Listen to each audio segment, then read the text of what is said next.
Bueno, nuestro segundo participante, nuestro segundo exponente en el día de hoy, tratará el tema principio de la autogestión.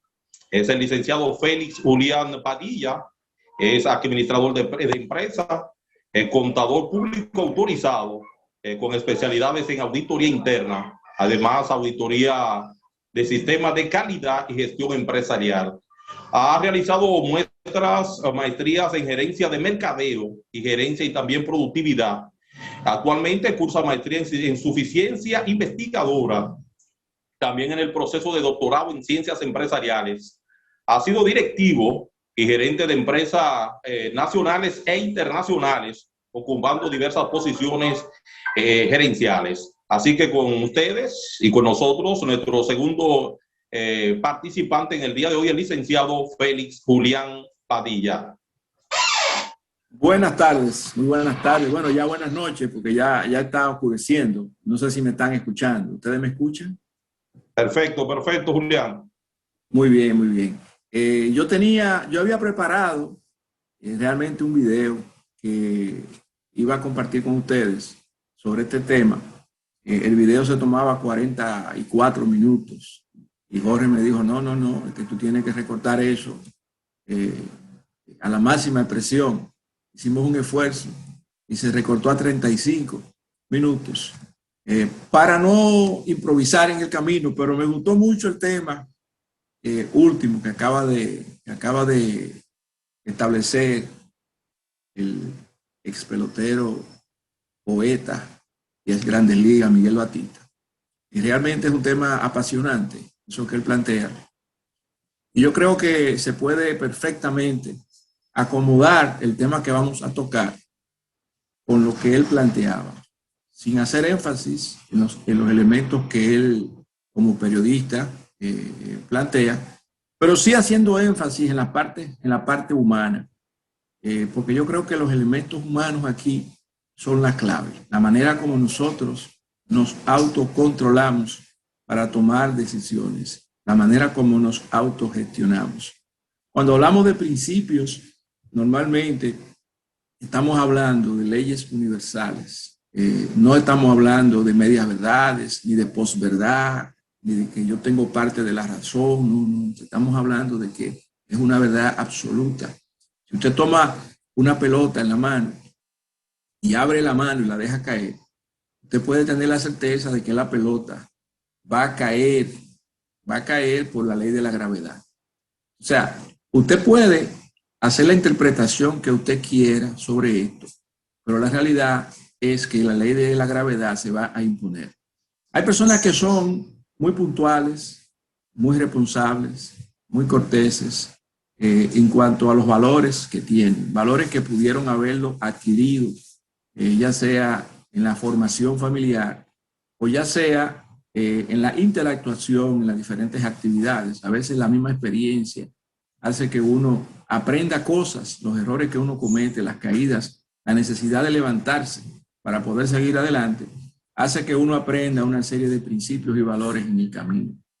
Entonces, en ese sentido, esos valores, que pueden ser muchos, yo mencioné algunos, como por ejemplo la puntualidad, la disciplina, la honestidad, la sinceridad, la seriedad.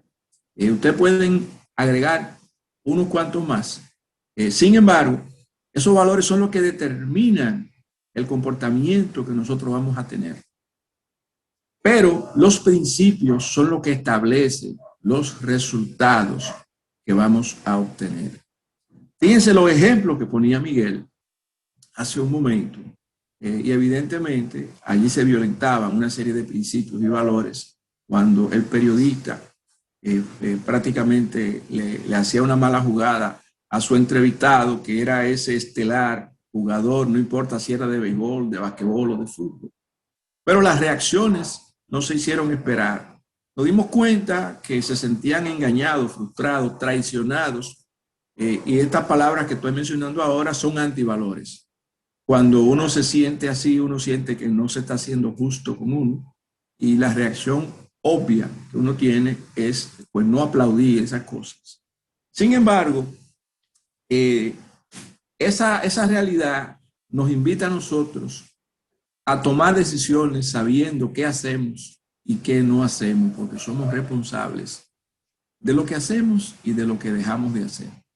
Nosotros estamos viendo situaciones como las que están ocurriendo, como las que se presentamos, y incluso escuchamos cómo jugadores de alto nivel pues se vieron ya impedidos de estar participando en entrevistas.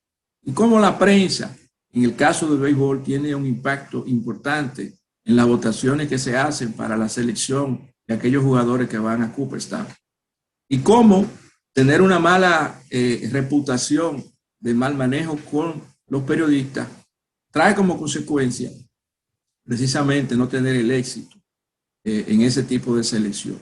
Entonces, el poder contar con el control emocional que se debe tener para responder de una manera profesional y adecuada a todas estas trampas que la vida nos está poniendo, porque tenemos que saber que los demás no necesariamente, que tenemos nosotros que tomar las decisiones, que al final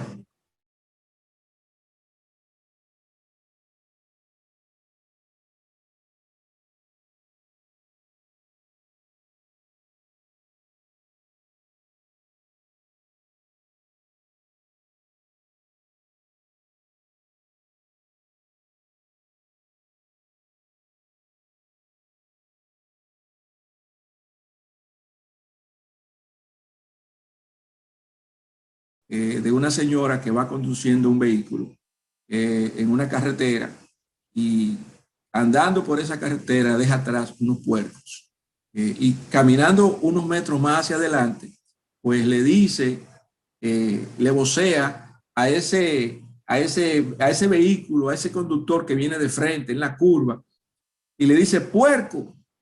Entonces ese conductor entendió que la mujer lo agredió, lo ofendió, volteó la cara y le voció, le gritó a la mujer, vaca, respondiendo la agresión. Y cuando volvió a voltear la cabeza, ya él se había estrellado contra esa cantidad de cerdos que estaban en la carretera. La mujer tenía la intención de advertirle a este señor que había un peligro en la carretera, sin embargo, estaba predispuesto. Nosotros podemos estar predispuestos también. Y yo creo que en los ejemplos que el señor Miguel Batista mostró, ya habían atletas allí predispuestos con los periodistas y que no hicieron el esfuerzo para quizás buscar la manera de reinsertarse nuevamente y de reconstruir una relación que debe ser buena por razones obvias. Y al mismo tiempo, ahí está el tema de los periodistas que no respetan y no se manejan con ética. Entonces, eso por un lado. Ahí tenemos una reacción que puede ser automática, reactiva, pero tenemos la opción de tener una reacción proactiva. Recibimos el estímulo que es ese maltrato que recibimos y tenemos la oportunidad de detenernos y hacer, como decía el filósofo francés René Descartes, pensar, pienso, luego existo. Y de esa manera, entonces, elegir una respuesta que realmente sea la más correcta. A veces tenemos una serie de pensamientos que nos ponen a nosotros a tomar decisiones de manera reactiva, de manera automática. A veces tenemos pensamientos tremendistas. Pensamos que lo peor va a acontecer. Y entonces decimos, bueno, va a llover y el juego se va a suspender por lluvia, para citar un ejemplo del béisbol. Pero resulta que lo que hay es una nubecita. Por allá, por el right field, todavía no se ve esa nube negra.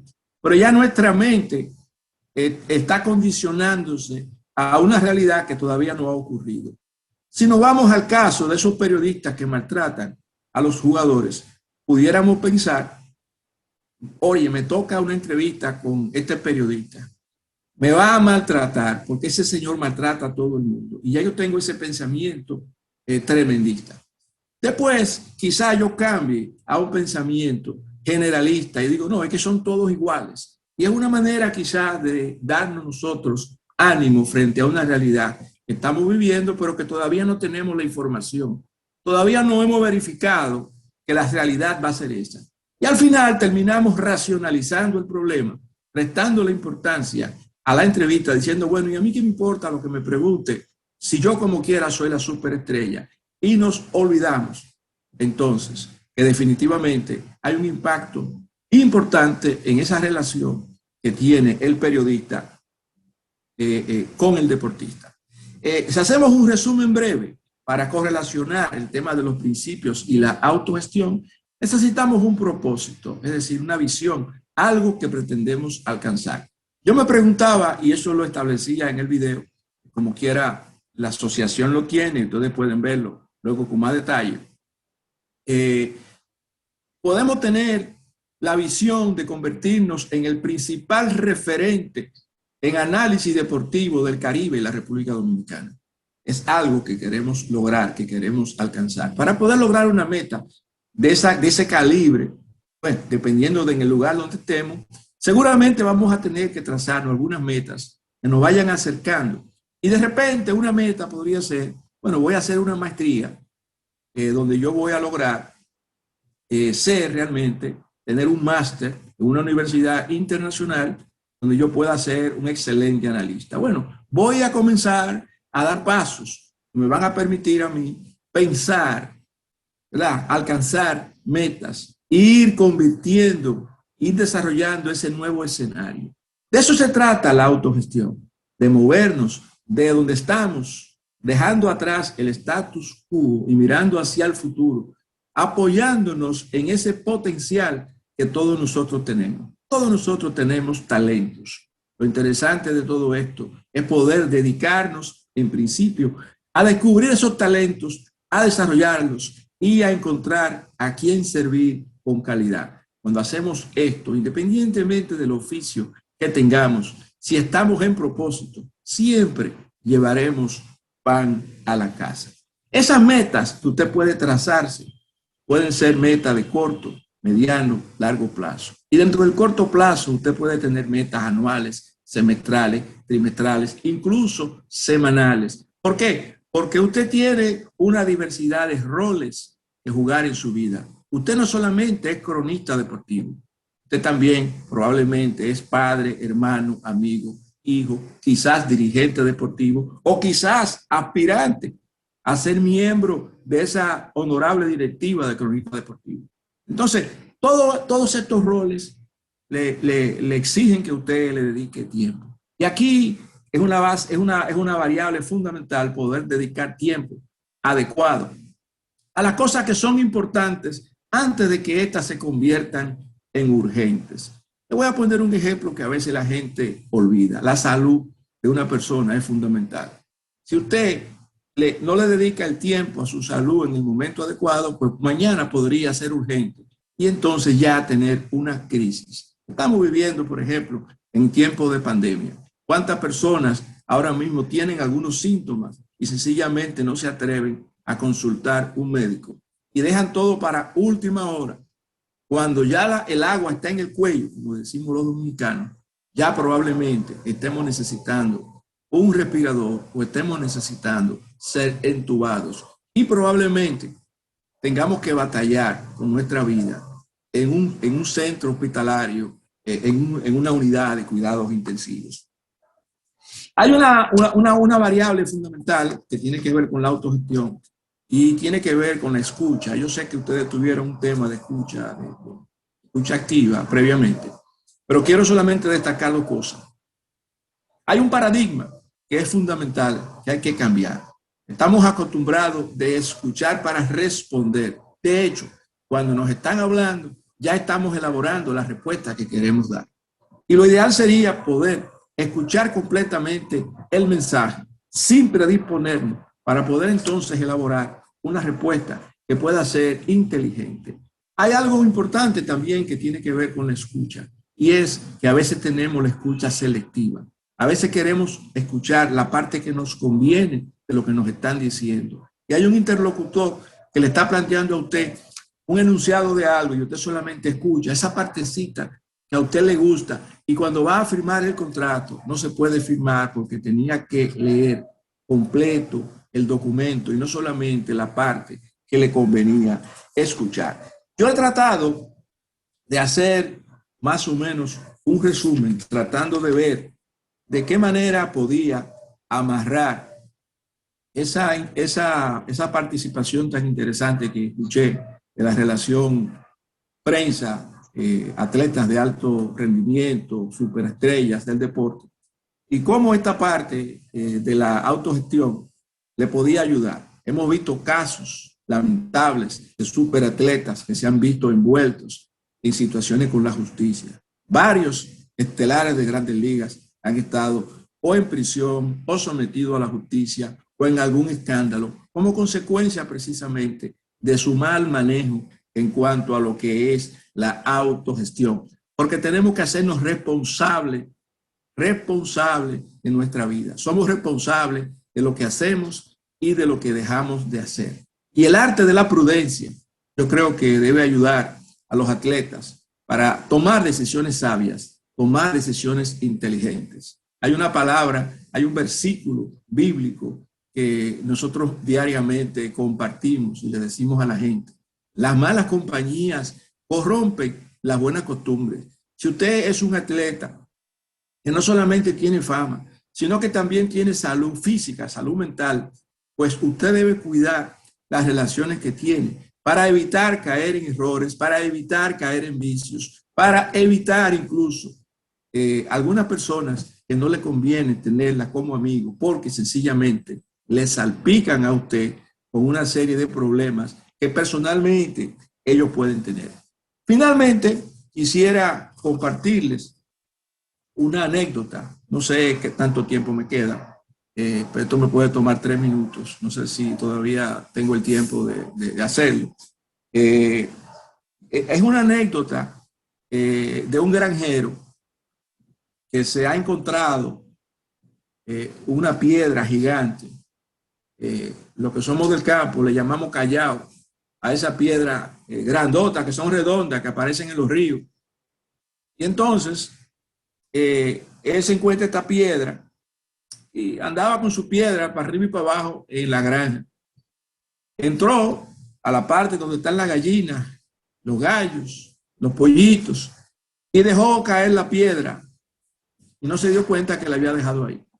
Pasaron varias semanas y una gallina decidió empollar esa piedra, es decir, sentarse encima de la piedra como si fuese realmente un huevo más. Habían otras gallinas que estaban empollando los huevos normales, pero esta se sentó encima de esa enorme piedra ovalada. Y resulta que al cabo de 2 o 3 semanas, cuando el granjero ha encontrado que no solamente el cascarón de muchos huevos pequeños se rompieron y nacieron pollitos, sino que también se rompió esta piedra que era realmente un huevo gigante y se rompió y nació un enorme polluelo. El granjero no tenía idea de qué animal era porque él estaba acostumbrado a bregar con pollitos, a bregar con gallinas y cosas así. Y este polluelo, desde que nació, era el doble o el triple de tamaño de los pollitos naturales. Este polluelo fue creciendo y creciendo. Llegó un momento que fue más grande que las gallinas y que los gallos. Y se trataba de un águila. Pero el granjero no sabía que era un águila. No conocía ese animal. Y esa águila fue creciendo y creciendo y creciendo y aprendió los hábitos de los pollitos. Aprendió a comer maíz. Aprendió a no hacerle daño a los pollitos ni a las gallinas, a pesar de ser un ave rapaz, un ave que consume carne. Nunca le hizo daño a ninguno de ellos. La altura más alta que esa águila volaba era acostarse con las gallinas en una rama de un árbol que estaba ahí muy cerca, porque tampoco aprendió a volar. Aprendió los hábitos de un pollito. Un día pasó un veterinario y cuando vio esto, se sorprende al ver cómo esta águila convivía con los pollitos y no le hacía daño. Le pidió prestada esta enorme ave al granjero y se la llevó. Se subió a un pino altísimo, al pino más alto que encontró, y en el punto más alto del pino dejó caer el águila. Esta águila, que no había todavía desarrollado el instinto que por naturaleza tenía, sencillamente se precipitó, cayó y se golpeó una de las alas. Y entonces el veterinario no tuvo otra opción que vendarle las alas al águila. Se quedó 2 meses con ella porque tenía vergüenza de devolvérsela al granjero. Y luego de que la curó, se fue con el águila a la montaña más alta que tenía cerca. Y desde el punto más alto de la montaña, entonces soltó el águila al vacío. El águila no tenía el instinto de volar y comenzó a caer de manera precipitada. Sin embargo, no sé si fue la brisa, no sé si fue el instinto, abrió sus alas y el águila comenzó a volar. Y comenzó a hacer lo que por naturaleza sabe hacer un águila, que es reinar sobre los cielos volando, como el ave que tiene mayor destreza para hacerlo. Lo que hemos querido hacer en el día de hoy, luego de entender que hasta las águilas necesitan de un impulso. Fíjense cómo este veterinario le tuvo que dar un impulso a esta águila y finalmente el águila hizo rumbo y siguió su camino. Lo que hemos querido hacer con este tema de autogestión y de principio es precisamente darles un impulso a este equipo de hombres y además afiliados a la Asociación de Cronistas Deportivos, para que entiendan que no importa lo que haya pasado en sus vidas, ustedes tienen todo el potencial que necesitan para un relanzamiento, para restablecer un escenario que sea superior al escenario actual y establecer los planes de acción que sean necesarios para ir dando los pasos y sencillamente mañana poder decir que nos hemos convertido en un referente importante dentro de la crónica deportiva de República Dominicana y del Caribe. Gracias por su tiempo y estamos aquí para cualquier pregunta o aclaración. Bueno, señores, esa fue la participación del licenciado Félix Julián Padilla, hoy con el tema principio de la autogestión. La verdad que la Asociación de Cronistas Deportivos en el día de hoy se siente de gala con estos dos expositores, la primera parte con Miguel Batista y ya en esta segunda parte con el licenciado Félix Julián Padilla. Ahora vamos a un ciclo de 6 preguntas, tanto para Padilla como para el propio Miguel Batista. Así que si cualquiera tiene su pregunta en estos momentos, por favor, puede ir directamente y hacer su pregunta para cualquiera de nuestros expositores en la jornada de hoy.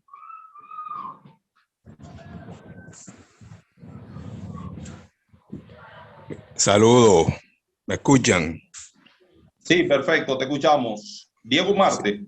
Sí, muy buenas tardes, muy buenas noches ya a todos ustedes y a los exponentes. Muy interesante como todas las charlas que han dado hasta el momento. Y mi pregunta sería para ese gran jugador dominicano de grandes ligas y de nuestro país, el béisbol local, Miguel Batista. ¿Qué posibilidad le ve a Alex Rodríguez con su problema de señalamiento de esteroides, pero que a la vez ha tenido una buena comunicación con la prensa? Si él considera que eso le podría ayudar para un futuro ser miembro del Salón de la Fama. Mira, eso es una pregunta muy interesante porque nosotros la hemos traído a colación. Hay varios jugadores. El caso de Alex es un caso interesante en el sentido de que Alex sí admitió. Alex, además de que lo admitió, fue penalizado. Es el único en la historia que se ha penalizado por 200 y pico de juegos. Cuando eso es una regla que no estaba dentro de las reglas, algo de lo cual muchas personas nunca se preguntó. Pero el caso de Alex y de otros jugadores ha sido un caso sumamente interesante cuando se ha traído a la palestra. ¿Por qué? Porque hay otros jugadores que fueron sospechosos y mencionados dentro del reporte Micho, como el caso de Jeff Bagwell, como el caso de Frank Thomas, DJ Bagwell. Está el caso interesante, que es el caso de Sammy, el caso de Clemens y el caso de Bonds, que nadie le probó nada. Entonces son personas que se le está juzgando por algo que verdaderamente no han sido encontrados culpables. Porque en el caso de los otros, el caso de Alex, el caso de Manny, el caso de Rafael Palmeiro también, que tiene unos excelentes números, no han podido entrar porque fueron personas que fueron atrapadas con la sustancia y los admitieron, como el caso también de Maguire, que Maguire, en el caso de Maguire también es un caso que para nosotros tiene una importancia dentro de lo que es el verdadero derecho, el derecho civil del jugador, porque Maguire nunca rompió la ley del béisbol. Él se retiró antes del 2002 y antes del 2002 no era prohibido ese tipo de sustancias. Después del 2002, sí. Y si te fijas bien, esa fue la sugerencia que hizo Mitchell cuando le presentó a Bob Selig el reporte. Dijo, mi sugerencia es hacer borrón y cuenta nueva. Porque él sabía como abogado que tú no podías hacerle nada a nadie por una ley que no existía, porque no era prohibido en el béisbol. Pero el caso de Alex, a pesar de que es uno de los jugadores ofensivos más interesantes de la historia, quizás su admisión, más su suspensión de esteroides, puede ser que lo lleve hasta el último año de la palestra, porque muchos se los van a sacar en contra. Además de él se hizo muchos enemigos. Al final, si te diste cuenta, él demandó a la MLB, demandó a la Asociación de Jugadores, demandó a los Yankees, demandó también hasta el equipo médico de los Yankees. Y todo eso viene a pesar en un momento en tu carrera.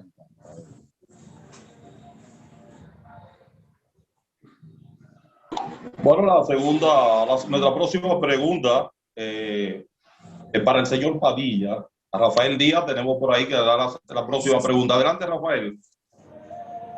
Buenas noches, Tomás. Buenas noches al equipo completo que está en conexión en estos momentos con estas intervenciones interesantes. Felicidades a Miguel y a Padilla por esas dos magníficas exposiciones.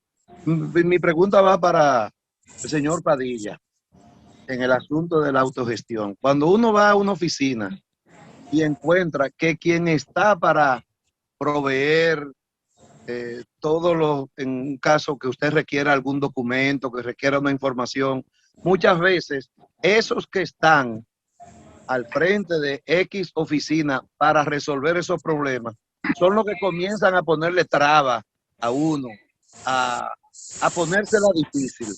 En su caso, ¿ha pasado eso? ¿Cuál ha sido la actitud de él cuando él ha sido requerido para canalizar algún tipo de problema? Lo digo porque he vivido eso en más de una oportunidad. Mira, yo me río porque realmente por eso se inventó la reingeniería. Hay una ley que le llama ley, pero realmente no, yo no la categorizo así, pero el autor sí le llamaba así.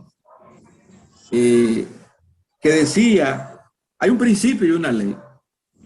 La ley de Parkinson se determinó en la Segunda Guerra Mundial, se había contratado a una persona como fotógrafo. Y después que tenía una semana tirándole fotos a muchos heridos y muertos, ya él necesitaba ayudante. Y al cabo de un mes, ese soldado que entró como raso ya tenía otro rango. Al cabo de 6 meses ya era un oficial con un equipo de hombres para poder tirar fotos, revelarlas y poder mantener la información. Ese principio plantea de que la gente crea su propia burocracia. Cuando hay que hacer un trabajo, la persona que diseña el trabajo lo hace para que la persona lo haga rápido, para que lo haga bien, para que lo haga con exactitud, con excelencia. Así se diseñan los procedimientos en las organizaciones.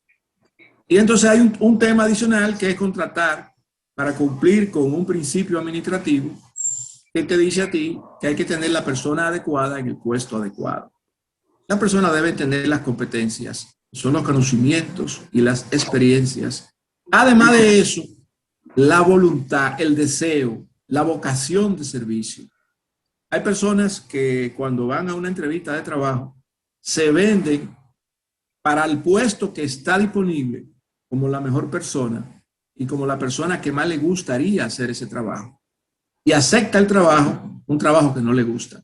Al cabo de 15 días ya la persona está rabiando por los pasillos porque hace un trabajo que realmente no le gusta. Entonces hay un tema de reclutamiento, hay un tema de que la persona también tiene que ser responsable, de que los procedimientos tienen que estar claros y que aparentemente no existe una supervisión adecuada en esa organización a la que usted quizás hace referencia, porque esa persona, si no opera, si no cambia, si no logra los niveles de excelencia, está dañando el trabajo al equipo completo. Los equipos, sobre todo en las organizaciones que tratan de imitar a los equipos deportivos, pero es imposible. La imitación no se da, pero los equipos se ajustan al más lento. Es decir, si en un engranaje de manufactura hay uno que es el que hace el trabajo más rápido, el resto no puede asumir la velocidad del más rápido, sino del más lento. ¿Por qué? Porque se forman cuellos de botella. Entonces, cuando decía que la reingeniería se había inventado por eso, era precisamente porque como la gente crea su propia burocracia y ese trabajo que había que hacerlo rápido, esa persona lo hacía rápido, pero se da cuenta que lo hace 3 veces al día y después se pasa el tiempo sin hacer nada, esa persona no quiere ser vista sin hacer nada. Y por un espíritu de sobrevivencia hace más complejos procesos que deberían ser simples. Y si eso lo comienza a hacer mucha gente en un equipo, entonces creamos una super burocracia. La ingeniería rompe con eso porque reorganiza los sistemas, reorganiza los procesos y encima de todo, luego de simplificarlos y de quitar una serie de niveles jerárquicos, que muchas veces hay organizaciones donde hay más caciques que indios, demasiados jefes en el medio, que son los que van creando precisamente esa burocracia. A mí me ha pasado, le ha pasado a todo el mundo, y es lamentable porque estamos en la época y en la era del conocimiento. El conocimiento es poder y ya con la tecnología hay un desplazamiento de mano de obra. Fíjense lo que ha ocurrido ahora. Hay un montón de elefantes blancos alrededor del mundo, una cantidad de compañías grandísimas que producían muchísimo y que ahora no tienen empleados ni tienen demanda para los bienes y servicios que fabricaban. Elefantes blancos. Ahora, ¿qué vamos a hacer con tantos edificios y con tantos metros cuadrados de construcción cuando la gente ya está trabajando desde su casa? Fíjense cómo todo ha ido cambiando. La revolución de cuello blanco llegó en una parte del problema. Bueno, estamos en este ciclo de preguntas. Ahora la próxima pregunta tiene un tope internacional de los Estados Unidos, miembro de la Asociación de Cronistas Deportivos, Johnny Trujillo. Adelante, Johnny. Ahora, muchísimas gracias. Saludos, Padilla, saludos también para Jorge. Sí, Hermano, sí, la pregunta a Miguel Batista, voy a corroborar algo con lo que decía Miguel. Estando acá con los Mex, llega Joe Bach, José Bautista, al equipo y entonces había llegado gente de otro equipo, creo que estaban los Bravos, y entonces, bueno, tú sabes, como yo, por ejemplo, a Miguel siempre, el hijo de Dominga, el otro Ronnie, el hijo de yo, el hijo de Zaida, y estoy hablando con él y me dice un periodista a mí, Johnny, yo quiero hablar con él, y digo, mira, yo voy a hablar algo informal. Sí, no, está bien, yo voy a hablar de su llegada a los Mex. Y entonces le digo, mira, él quiere, después que termino de hablar con él quiere hablar contigo. Le dice, José, ¿de qué tú vas a hablar con él? Sí, dígame, ¿de qué queremos hablar? Y entonces dice él, no, yo quiero hablar de tu vida personal. Y José Bautista lo mira y dice, no, espérate, yo usted no lo conozco y mi vida personal es mía. No tengo por qué contártela. Entonces yo rápidamente me viro, como Miguel rápido primero, y digo, pero eso no fue lo que tú me dijiste. Me dice, no, es que yo lo que quiero hablar es si a él le gusta la música, qué comida come. Y dice José, espérate, ya es otra cosa. ya eso es otra cosa. Y es así. Ahora, con respecto a Miguel Batista, sé que está trabajando y ha hablado de los jóvenes, de los talentos, de los prospectos. Está al frente de una academia. ¿Qué trabajo se está haciendo ahí precisamente con estos futuros grandes ligas, con estos futuros campeones, Miguel? Mira, en el caso de la asociación, ellos trataron muchas veces de unir esfuerzos con la MLB. Aquí hacen uno ya. Gracias a Dios ya el Rookie Development Program, que es el programa de desarrollo de novatos, así que se llama en español, se está haciendo en Dominicana. Antes yo fui varias veces a Washington a darle charlas a los jugadores. Yo iba como exjugador a darle experiencia sobre, en mi caso eran las cosas que no estaban en el contrato, como yo siempre le he dicho a ellos, que son los amigos que trae el tango, como decía Gardel.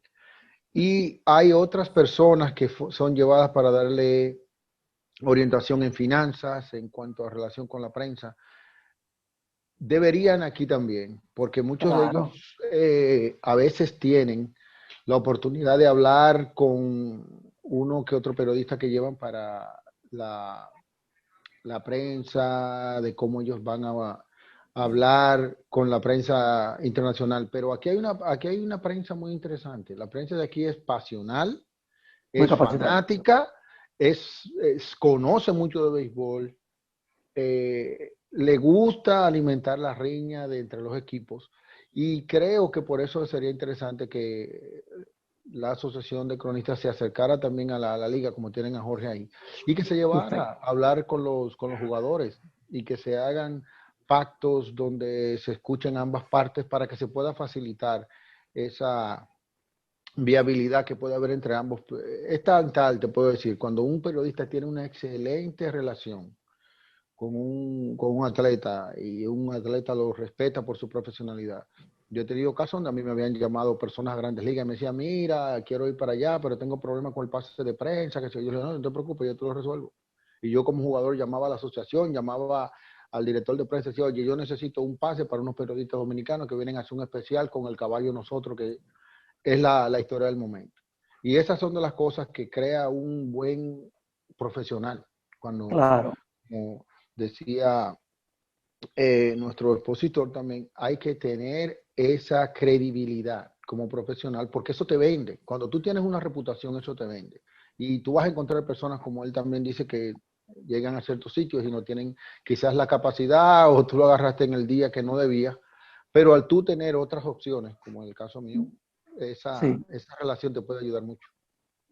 Como no, gracias Miguel, gracias también a Julián, que siempre está ahí orientándonos, Padilla. Gracias Luis. Bueno, nos quedan pendientes 2 preguntas. Vamos a ver la próxima pregunta, si hay alguien para preguntar.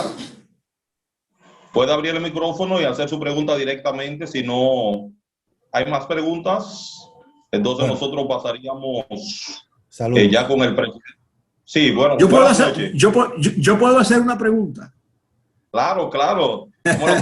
Porque se la haría a Miguel Tejada, a Miguel Batista. Sí.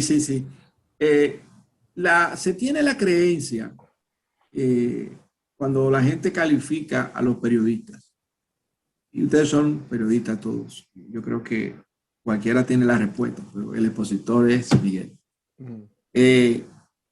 que acomodar demasiado al entrevistado, hacerle las preguntas que no son difíciles. O sea, yo no sé qué tan distinta puede ser el tipo de entrevista que se le hace a un atleta, el interés real, que el rating, porque hay un rating. El rating está interesado en saber el problema que armó ese atleta porque se fajó a los puños, ¿verdad?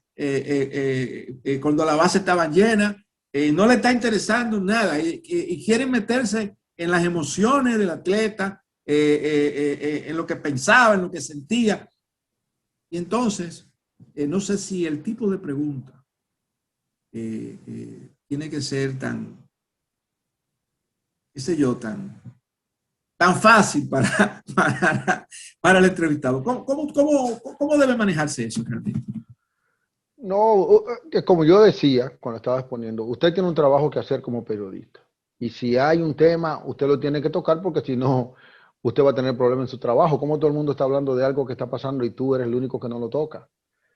Pero hay formas de tú hacer las preguntas. A mí me ha pasado. Me han mandado a darle bolazo a un jugador y luego que se acaba el juego vienen los periodistas y yo he tenido que decirle dentro de los parámetros de la profesionalidad, porque nosotros tenemos un código de honor dentro del terreno en el cual uno a veces le dice, bueno, él iba buscando afuera y yo le tiré pegado y lamentablemente él fue que se dio solo.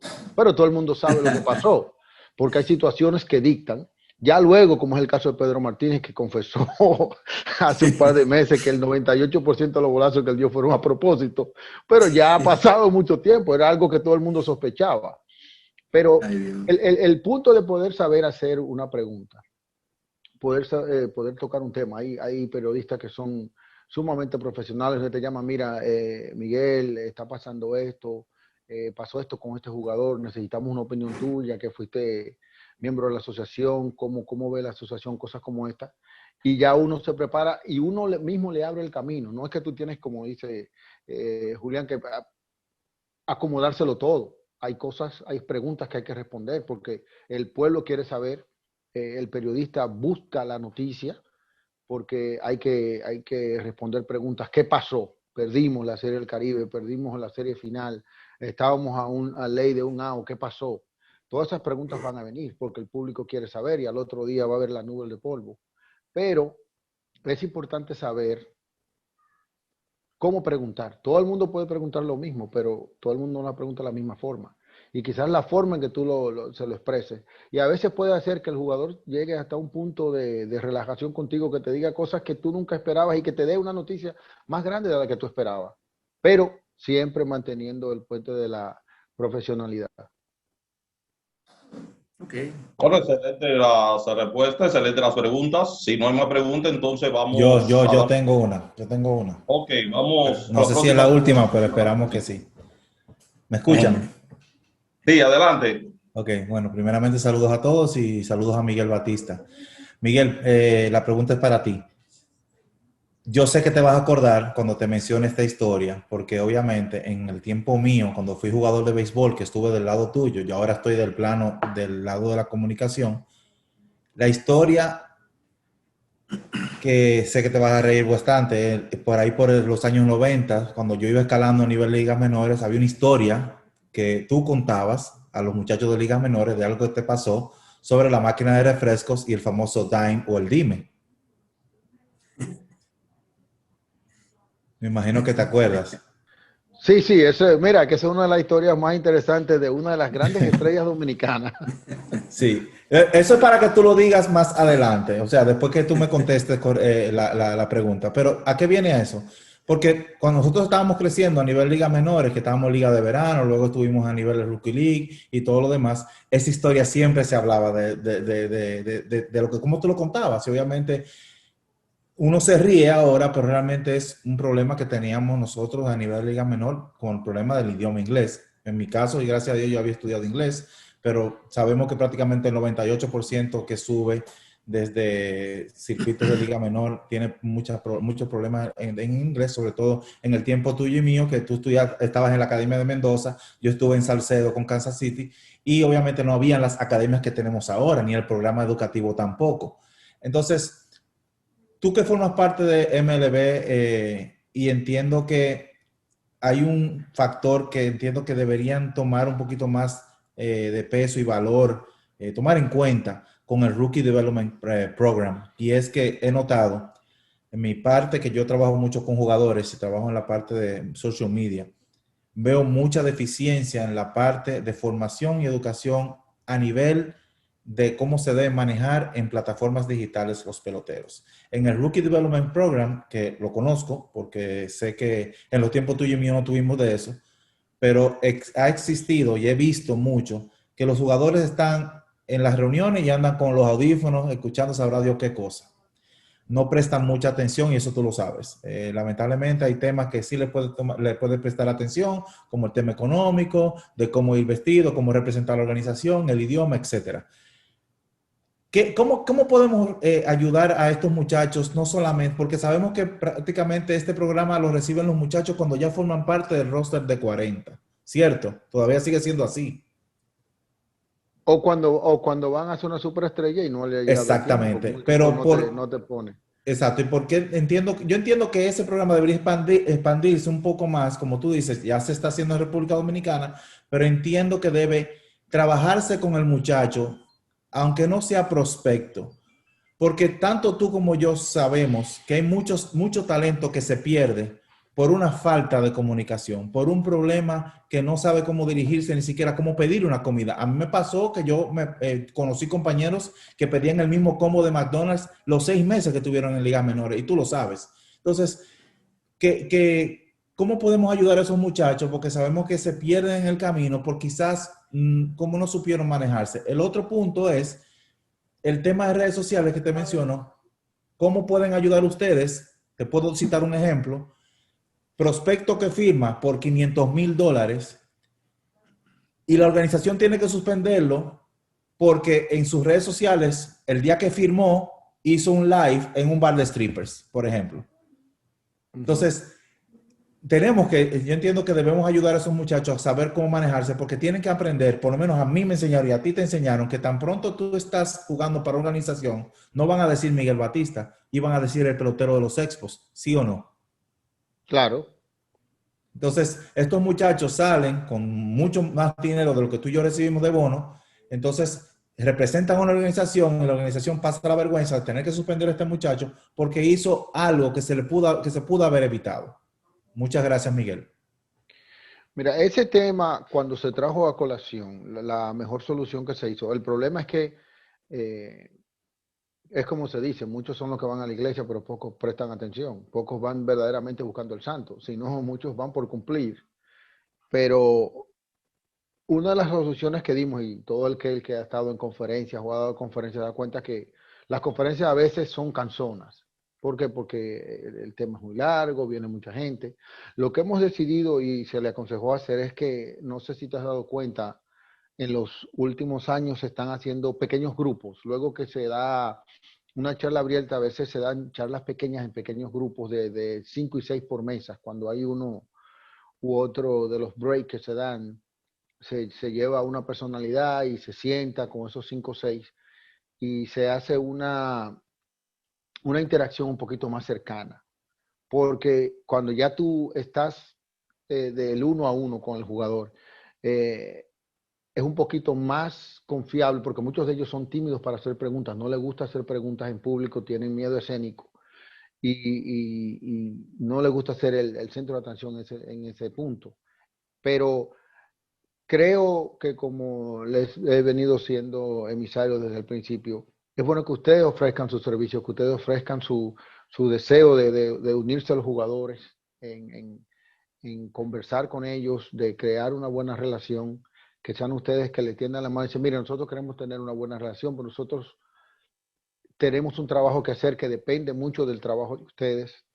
Pero además, muchos jugadores nos hemos dado a conocer y somos más conocidos por uno que otro artículo que saca un periodista sobre uno, sobre una historia familiar o una historia jocosa de un jugador donde uno es dado a conocer como ser humano y la gente entonces te empieza a ver de otra forma.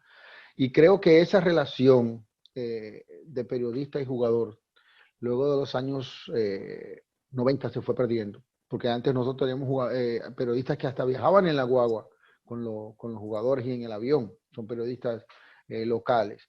Y ahí es donde se crean esas grandes historias, vienen esos increíbles sobrenombres que le ponían a los jugadores, que eran mayormente los periodistas que se lo ponían. Y por eso es que es importante que ustedes sean quien dé el primer paso, y tienen a Jorge ahí, que es una voz cantante en la liga, donde se empiecen a hacer reuniones en los campos de entrenamiento, donde vayan 2 o 3 representantes a cada equipo y se sienten a hablar con los jugadores y díganos qué les gusta, qué no les gusta. Nosotros le vamos a decir nuestro compromiso, le vamos a decir cómo son las cosas y asimismo también la misma liga y la misma asociación de jugadores tienen la responsabilidad de dejárselo saber a sus jugadores, que ustedes tienen un trabajo que hacer antes y después del juego, que también tienen un límite de tiempo para poder mandar sus noticias y que es responsabilidad del jugador muchas veces estar ahí para darle la noticia a un periodista porque ese es su trabajo. Ahora después hazte el cuento ahora del daño. Mira que esa es una de las personas por la cual yo estoy luchando que lo metan al Salón de la Fama del deporte dominicano, porque creo que es una de las estrellas más menospreciadas y es un gran, es un gran jugador, un gran amigo. Pero es una historia, y me pasó porque yo lo vi. No sé si ustedes se acuerdan las máquinas de vender soda antes por latas, que tenían cuando empezaron a venir con la pantalla electrónica, porque antes te ponían los numeritos al lado y tú sabías cuánto costaba. Pero esta era la pantalla electrónica, tú le metías la moneda y la pantalla te decía que seleccionaras lo que querías y cuánto costaba. Este jugador dominicano va y para ese tiempo las latas de soda costaban 35 centavos. Y él le echó una moneda de 25 y la máquina le dijo que le decía dime, o sea que le hacía falta un dime, que es 10 centavos. Y él se queda mirando la máquina y ve que dice dime y vuelve y pasa dime. Y ahí lo encontramos nosotros a él delante de la máquina diciéndole una Coca-Cola, una Coca-Cola. Y cuando pasamos, el tipo le estaba entrando a trompar a la máquina. Nosotros, fulano, ¿y qué pasó? Por esta máquina, el carajo, tengo 3 horas diciéndole una Coca-Cola, y que le diga, que le diga y que le diga. Y tuvimos que explicarle que no, dice, no, que dime significa 10 centavos. Pero a veces nosotros se lo recordamos. Y son de las cosas jocosas que nosotros hemos a veces compartido con periodistas, algunas con nombre y apellido y otras no, porque, como te digo, la gente a veces saca de proporción algo que quizás se diga con buena intención y se pasa a otro sentido. Y el jugador entonces lo que hace es que se avergüenza en vez de abrirse más. Pero son de las cosas hermosas que también pasan en este oficio. A mí me gustaría, me gustaría como agregar algo, si me lo permiten, porque se tocó la parte humana. Aquí cualquier dominicano quisiera que su hijo varón fuera pelotero. Y si uno se pone a ver la historia de los muchachos que finalmente firman, en Julio 2, como le llaman, la mayoría de los que firman, probablemente no tenían el dinero para comprar los spikes. Probablemente jugaban con un guante prestado o no tenían uniforme. Pero eran los que dejaban en el terreno la ropa, jugando. Eran los que se atrevían a hacer las cosas. Yo escucho a Miguel y lo veo como un ícono en la comunicación. He visto a Pedro comunicándose muy bien, también a Pedro Martínez. Y ustedes son excepciones desde el punto de vista de la calidad de su comunicación, cómo ustedes se comunican, independientemente de que tuvieron éxito en su carrera deportiva. Pero hay un tema que es el ciclo de vida del atleta. Y yo creo que la gestión del ciclo de vida del atleta hay que ayudar a esos muchachos desde cuando están en las ligas, que están todavía en las ni siquiera llegando a las academias esas de Grandes Ligas, no, desde antes. Hay una cantidad de muchachos que los padres los sueltan ahí a la suerte. Y muchas veces hasta los engañan los entrenadores porque lo hacen firmar un papel y que si lo firman tienen que dejar un 40%, que tienen que dejar un 50%. Pasan situaciones como la que presentaste ahorita, con la entrevista que le hicieron a Miguel Tejada con el tema de la edad. Y si lo comparamos con las universidades de Estados Unidos que hacen así, firman muchachos que ya son universitarios, que tienen 24 años y aún así lo están firmando, y aquí lo queremos firmar con 16. Entonces, yo creo que esa cultura,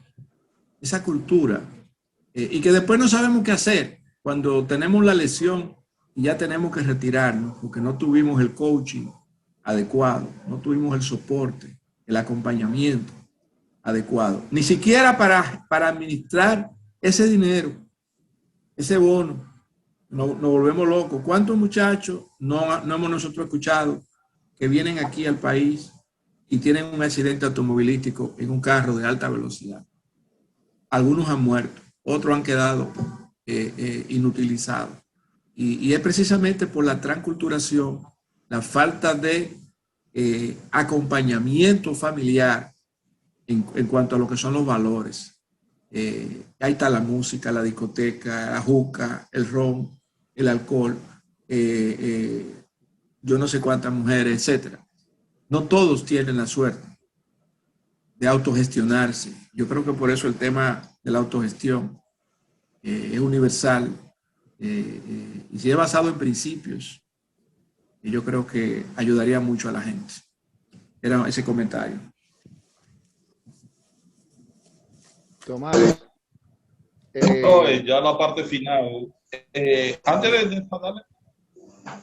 de dar el paso a Jorge, Miguel, queríamos hacerte una pregunta también, que es más o menos no sé si tú recuerdas la fecha del 27 de julio del 2010 en el National Park.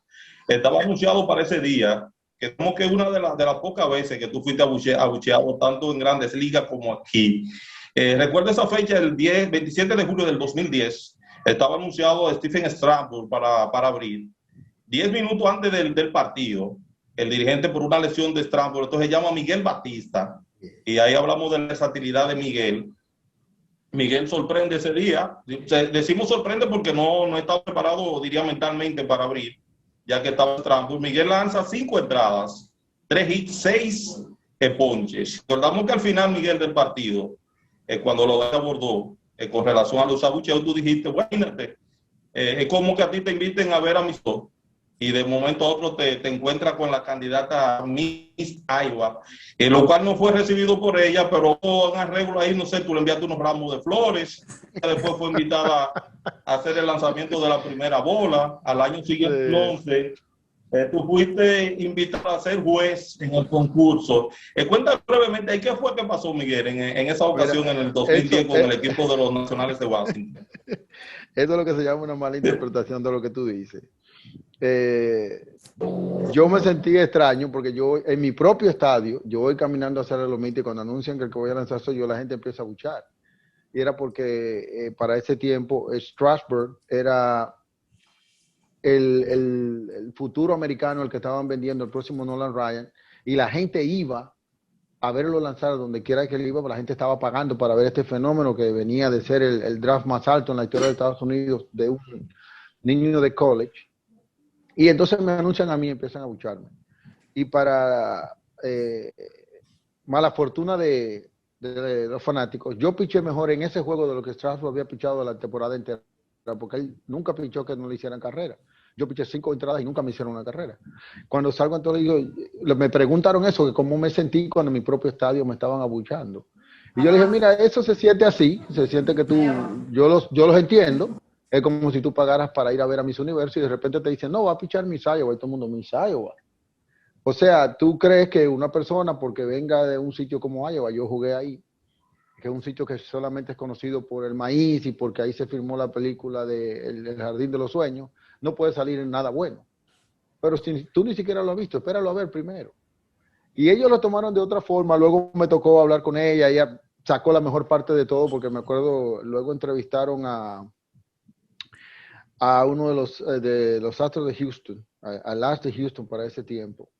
Y me acuerdo que el periodista le dijo, mira, que él pensaba del caso de Miguel Batista en Miss Iowa. Y me acuerdo muy bien que le dijo, mira, yo lo único que te puedo decir que Miguel la hizo famosa, porque nosotros no sabíamos quién era esta tipa hasta que él la mencionó.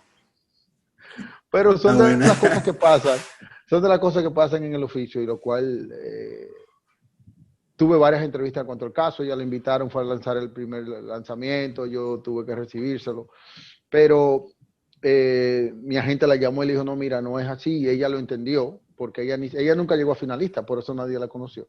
Pero son de las cosas que pasan.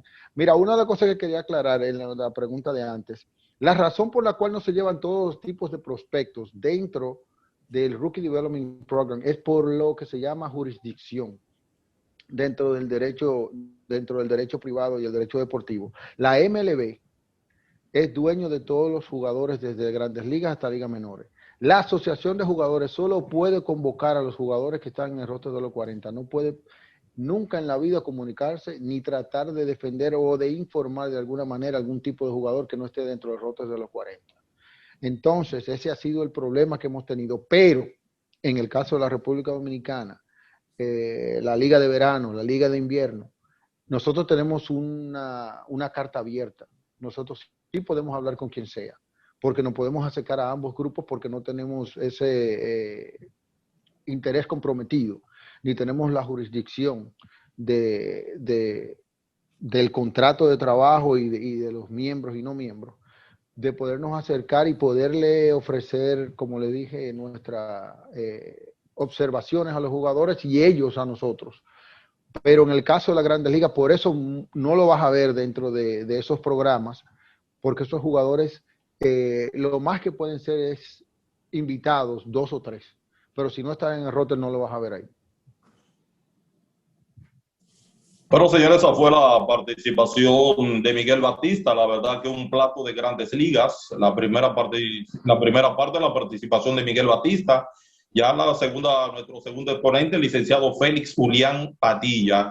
Ahora vamos a darle paso al presidente de la Asociación de Cronistas Deportivos, el periodista Jorge Torres Ocumares, que precisamente dará las gracias y dará ya todas las informaciones que tiene que ver con todo lo que resta de esta semana aniversaria de la Asociación de Cronistas Deportivos. Adelante, Jorge. Muchas gracias, Tomás. La verdad es que hemos pasado un par de horas muy agradables, no solamente con estas excelentes posiciones, sino con un conversatorio de amigos. Al final nos convertimos en una mesa redonda de amigos y aprendimos muchas cosas más fuera, inclusive de los temas que tratamos. Y eso es muy importante y forma parte del nuevo rumbo hacia la transformación digital de la Asociación de Cronistas Deportivos, que, por cierto, será nuestra última charla el jueves 11 a cargo de Antonio Puesán. Les invito para que estén con nosotros el día a las 11 de la mañana. Gracias, Miguel, de corazón, amigo, por muchos años que hemos compartido y hemos estado juntos a nivel de Clásico Mundial y a otros niveles ya, desde el periodista hasta el jugador, hasta las relaciones personales. Al licenciado Padilla, pues yo tengo más de, 30 años tratándolo. Así es que gracias a mi compadre, porque lo voy a decir, a mi compadre Julián Padilla. Mañana tenemos una actividad en el altar de la patria muy limitada, como dijo Tomás. Posteriormente vamos a una misa a las 11 de la mañana en la Iglesia de las Mercedes. El miércoles, y aquí le expreso y le extiendo una invitación para que nos acompañen en el Teatro Auditorio del Pabellón de la Fama, que vamos a entregar los premios a IPS América, a Roosevelt Comarazami y a Héctor J. Cruz. Grandes, vamos a tener sorpresas muy agradables que por primera vez van a ver a nivel de la Asociación de Cronistas Deportivos de Santo Domingo en cuanto a participación internacional, y vamos a tener la presencia del presidente de IPS América, Carlos Julio Castellanos. No me queda más que agradecer a todos los que han estado compartiendo con nosotros este día, y entonces vernos mañana, el miércoles, y finalmente a las 11 de la mañana del jueves. Pasen una feliz noche, un feliz resto de la noche ya. Bueno, señores, así finalizamos con la palabra del presidente de la Asociación de Cronistas Deportivos, Jorge Torres Ocumares. Así finalizamos en el día de hoy esta continuación de este ciclo de charlas y conferencias con motivo del 92 aniversario de nuestra institución. Reiterándole la invitación para mañana a partir de las 10 en el altar de la patria, limitada para 4 personas por el protocolo de las autoridades, y ya a las 11 en la misa de la Iglesia Las Mercedes. Así que pasen feliz resto de la noche y hasta mañana.